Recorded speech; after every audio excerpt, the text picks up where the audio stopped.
Have you ever looked at a financial statement and felt your brain melt a little?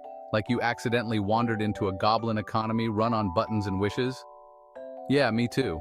It's enough to make you want to stuff your savings under a mattress and call it a day. Financial statements can be confusing, especially when it comes to things that bounce around more than a squirrel on a caffeine bender. We're talking about volatile financial markets.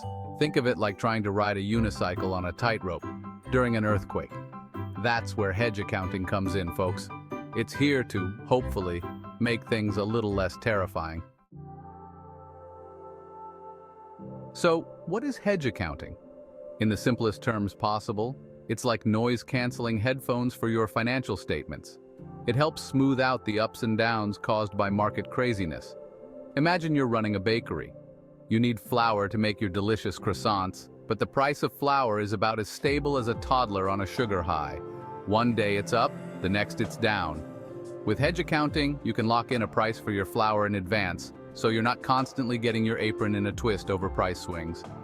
That's what hedge accounting does for companies. It helps them manage the risks that come with these bouncy, unpredictable markets.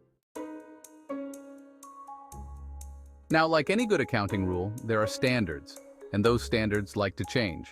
They evolve, adapt, and sometimes they completely transform the landscape of financial reporting.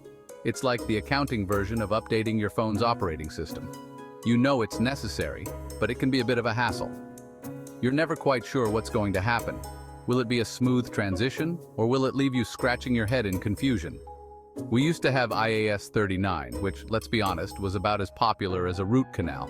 It was complex, cumbersome, and often left accountants feeling frustrated. People found it about as clear as mud and about as much fun as a tax audit. It was a standard that many struggled to understand and apply effectively. So along came IFRS 9, the shiny new standard. It promised to simplify things and bring clarity where there was once confusion. Think of it as the touchscreen, voice-activated upgrade to IAS 39's clunky old rotary phone. It's designed to be more intuitive and user-friendly. IFRS 9 aims to make things a bit more user-friendly and a bit more in tune with how businesses actually operate in the real world. It's a step forward, embracing modern technology and practices to streamline financial reporting. Section 4. The 3 hedge tiers. Now, under the IFRS 9 umbrella, we have 3 main types of hedge accounting. These are essential tools for businesses to manage financial risks effectively. First, there's the fair value hedge. This one's all about protecting yourself from changes in the fair value of something. It helps in stabilizing the value of your assets or liabilities. Think of it like insurance for your investments. It ensures that the value of your investments remains steady despite market fluctuations. Next up, we have the cash flow hedge. This one's focused on, you guessed it, cash flow. It's about managing the risk of those unpredictable ups and downs in your company's cash flow. By using cash flow hedges, companies can ensure more predictable and stable cash flows, which is crucial for planning and budgeting. And finally, there's the net investment hedge. This one's a bit more complex, but it's basically about managing the risks associated with investments in foreign operations. It helps in mitigating the impact of currency fluctuations. These 3 hedge tiers are here to help companies navigate the choppy waters of financial risk. With their help, businesses can achieve greater financial stability and success. Section 5.